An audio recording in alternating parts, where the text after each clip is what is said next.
Hi, my name is Lena Sherman, and I would like to welcome you all to this talk show at World Water Week about wastewater's contribution to decarbonization. We have, as a humanity, problem with waste and wastewater, and that is ultimately a carbon problem. How this fits together is the question for this talk show, and you will be hearing about some ways to solve these problems. I would like to introduce to you our panelist, Oriana Bretschker, Chief Executive Officer at Aquacycle, William Sarney, founder and CEO at Water Foundry, and Carolina Garcia, Global Sustainability and Innovation Director at Anheuser-Busch InBev. Did I pronounce it right? I hope. We have also, for the online audience, I should say, there is a person that is moderating questions and answering those questions for you online. Oriana, I start with you. Most discussions about decarbonization don't include water and wastewater. What's the connection between wastewater and greenhouse gas emissions? Well, there is a very big connection. So in wastewater, you have carbon contained in the water, right? And our goal to reuse the water is to remove all of that carbon and other nutrients, ideally recover them for useful application. But in the process of treating wastewater now in our central infrastructure, it requires a lot of energy to remove that waste from the water. And especially aerobic technologies, where the whole goal is to pump oxygen into the water, grow up this biomass eats the waste, and then out it goes. But that action of pumping air into water creates a lot of emissions because most of the energy grid is still not sustainably powered. And so the same amount of carbon that is in the water can then be ultimately released in different parts of the treatment process as greenhouse gas emissions. We only treat 20% of our total global volume of wastewater that we generate. So that means that 80% of our agriculture, industrial, and sewage is released to the environment with minimal or no treatment. But that 20% that we do treat with existing infrastructure actually generates as much greenhouse gas as the entire shipping industry. That's a lot. You answered most of my next question to you, William, and it's a leading question. And what would you say why is it urgent to do these connections? Well, I think we've often, routinely neglect the connection between water, energy, and climate change and greenhouse gas emissions. So really thinking about these issues as a nexus solution on a system-wide basis is absolutely critical. So we've got, I talk about wicked problems all the time. Water's a wicked problem. Climate change is a wicked problem. And how do we think about the connectivity between these issues so we can have a bigger impact instead of really dealing with these issues in silos, our favorite issue of the day, and really think about it in an integrated way. And I believe there is just great investment opportunities for technologies that solve nexus challenges. Are companies doing this? Are they going into this? Or? On the corporate side or Yeah. on the leading companies are, certainly. So, the corporate sector, I would say over the past couple of decades has done well in addressing water issues and climate issues. And now what we're seeing is really the integration of these issues, stacking value, if you will. If they make an investment in water, they're now quantifying the benefit to energy and reducing carbon emissions. So that's really a leading practice right now. And, Oriana touched on the value proposition associated with that. Carolina, what innovation are you seeking to improve? Are you seeking to improve carbon? Thank you for your question. And going back to the question you just asked, Will, AB InBev is the leading brewer in the world, and we are very proud to think that we're also leading in this nexus. So for us, water and climate action are two key pillars of the company, right? And we know that if we're going to reach our zero net emissions ambition by 2040 and our roadmap to reach 1 liter of water per liter of beer, we need to make that connection. And actually we have. We did a really interesting study where we realized that in the operations efficiency, 70% of the activities of water reduction are linked also with energy reduction. So we know that the less water that we use, the more energy that we are saving, which means that in our dream, of course, we want to be a company that reuses all of its effluent, right? And this requires us to do many innovations in reducing the water, but also treating the water. And actually, we believe that with startups such as AquaCycle, we can actually attain this. And through our program of open innovation, the 100 Plus Accelerator, we're piloting innovative technologies like AquaCycle that is currently piloting with us, and we're very excited about that. What are the challenges, would you say? Many, many, of course. Yeah. For example, as Oriana was just mentioning in her question, the amount of energy, for example, that we use in traditional systems such as aeration, that requires a lot of energy to treat wastewater. But for us, treating our effluent is of utmost importance. That's why the big challenge is seeking the right innovation that will help us reduce our water consumption, treat our effluent, and of course, reduce our carbon emissions. So, Oriana, what are you doing? What is AquaCycle do? I ask myself that every day. Well, so we have the pleasure of working with AB and Bev, as well as Will, in really validating the technology and its business case in breweries, both in the smaller craft brews, but also potentially in their larger breweries as well. So our technology utilizes naturally existing bacteria that we bring into our reactors, which are about the size of a car battery. And what our reactors do is creates an environment to select for bacteria that have a capacity to generate electricity at the same time that they're consuming the waste out of the water. So we are developing an energy neutral approach for wastewater treatment, and not just your average wastewater. Some of the really tough stuff that it's typically trucked off-site and landfilled, or if it's allowed to go to the sewer, can create a lot of cost for that municipality to manage. And so what we're doing with ABI is at one of their craft breweries in Oregon. We've been operating now for several months and showing great KPIs, both in terms of treatment quality, but also in terms of mitigating energy consumption at the same time. So it only takes 60 kilowatt hours a day to run one of our plants. For the amount of carbon that we take out of the water, if it were to go down the sewer, right, and go to a conventional process, it would take 2,500 kilowatt hours a day to take that process and treat the same amount of carbon.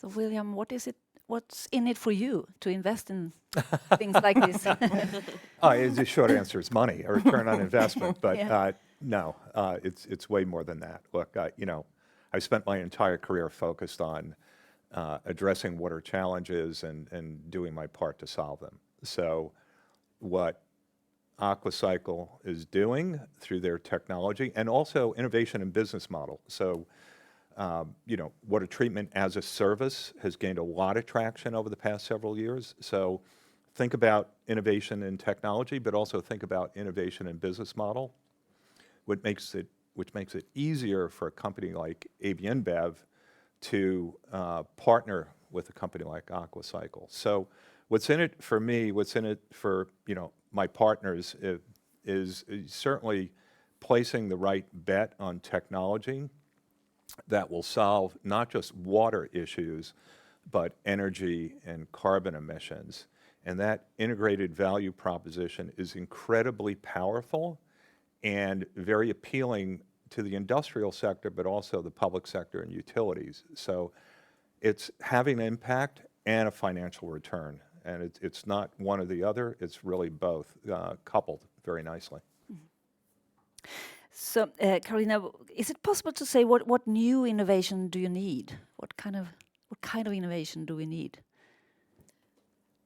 As we have reiterated, I think the big innovation is how do we reduce the energy consumption to make the water treatment more efficient, which is exactly what we're doing with AquaCycle, but also innovation on the financing model, like water as a service has been a game changer in the way that we see this. So I think there's a big innovation there as well.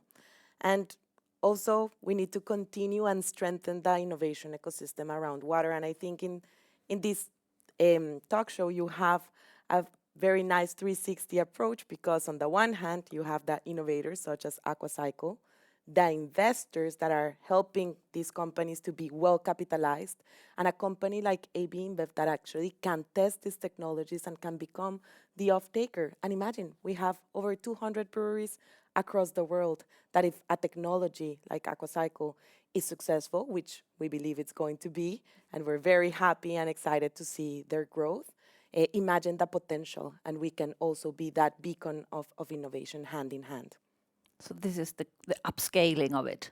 Your company is the upscaling of Correct. it. I think that's really inspiring about the power of the private sector, the power of being transformational, because we have the scale to actually bring these technologies. William, would you say, is it essential to get the corporate business together with innovations like the AquaCycles? Absolutely. It's a tremendous opportunity in the marketplace. One of the things that we've been speaking about this week at the event at World Water Week is building catalytic communities. So the role of the private sector in being that catalyst is just this tremendous opportunity. And what we're seeing is that through initiatives like the 100+ Accelerator Program, startups, you're still a startup? Yeah. Like a 20-year startup or whatever it may be. Not yet, But, not yet. So bringing entrepreneurs, innovative technologies, innovative business models directly into the corporate world creates speed and the ability to scale. And that's just sort of the sweet spot in really coming up with technology solutions and business model innovation. So I see that partnership as being really key to ensuring Oriana and the team are successful, and that AB InBev is successful, and society at large, can solve some of these really challenging climate and water issues. So, Oriana, what is your vision for AquaCycle? Yeah, well, we're excited. I mean, this is early stage for us, but it's amazing to be able to partner with an organization like AB InBev and the 100+ Accelerator to have the exposure not only to understand what the customer needs and how we can develop a technology to address that, but also, understanding that there is a business case ahead of the trial, right? So there is a return on our investment as well in this partnership. And we were able to scale a lot faster in the industrial sector than we are in the public sector right now. We hope our vision ultimately, right, is to scale with our industrial partners, continue on and demonstrating, 100 tons of greenhouse gas emissions mitigated every month from our equipment, sewer charges reduced by 30% or more every single month with our equipment. But then as we grow, we can scale down the cost of manufacturing for our systems and ultimately address in sanitation, which is where we started. That's where our heart is. Our mission is sanitation for all. And these same systems that we're deploying for our industrial clients, we can scale up or down for sanitation solutions with the opportunity to work without a sewer grid and without an energy grid, providing safe and reliable sanitation for areas that really need it most. And so we love to understand the challenges of industry and support industry in their growth, but also into their, social goals. And so we look forward to exploring those partnerships in the future as well. William, is there one insight you would like people to take away from this discussion? And a special message you would have? There's probably several. But, take them all. One of the things that I get really excited about is innovation and partnerships. And really, that's what you're seeing right now, which is, the accelerator program, bringing AquaCycle into that, and then having the ability to scale at speed. And Oriana touched on this, also how the private sector industrial users are working with utilities and public agencies. So again, this is sort of the gateway into, the utility world, the public sector. So think creatively about partnerships and business models and technology, because that's how we're really going to solve, climate and water-related issues. Carolina, do you have one? Perhaps to one, I echo just Will's answer because we definitely need partnerships and to work collectively towards these very complex problems. And that's exactly what we're trying to do with the 100 Plus Accelerator, along with our corporate partners. So if AquaCycle's technology is successful, our other corporate partners, Unilever, the Coca-Cola company, Colgate-Palmolive, can also use this technology, but also the potential of AquaCycle partnering with the other innovators within our network. And we're already starting to see that, and that's very inspiring. And my second message is the importance, and being in a water conference, that we don't act in silos. I think throughout this discussion, we have seen the interdependence of water and carbon, and then also, if we go beyond and above, nature as well. So we need to see the interdependence and stop acting in silos, because that has created a lot of inertia during the past years. Is there an answer to that? How do we do it? Or how do we stop being inside our silos?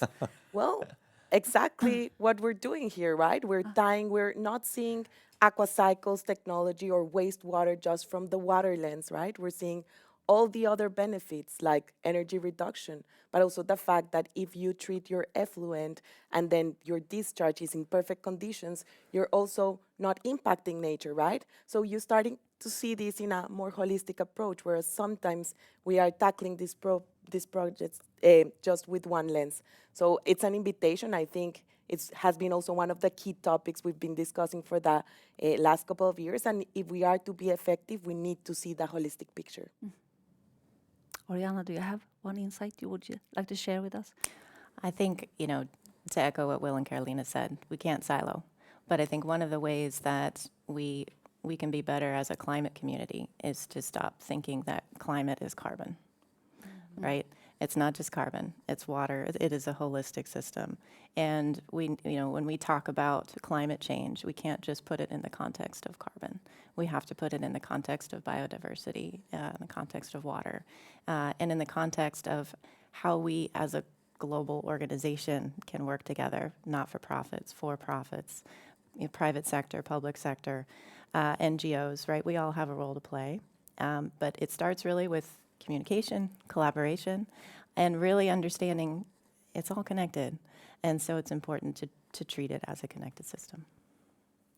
Yeah, thank you so much. That's a good last words. And let's all walk out of our silos here and go out and speak to others as well on any topics. Now we thank our audience online and give you a big applause.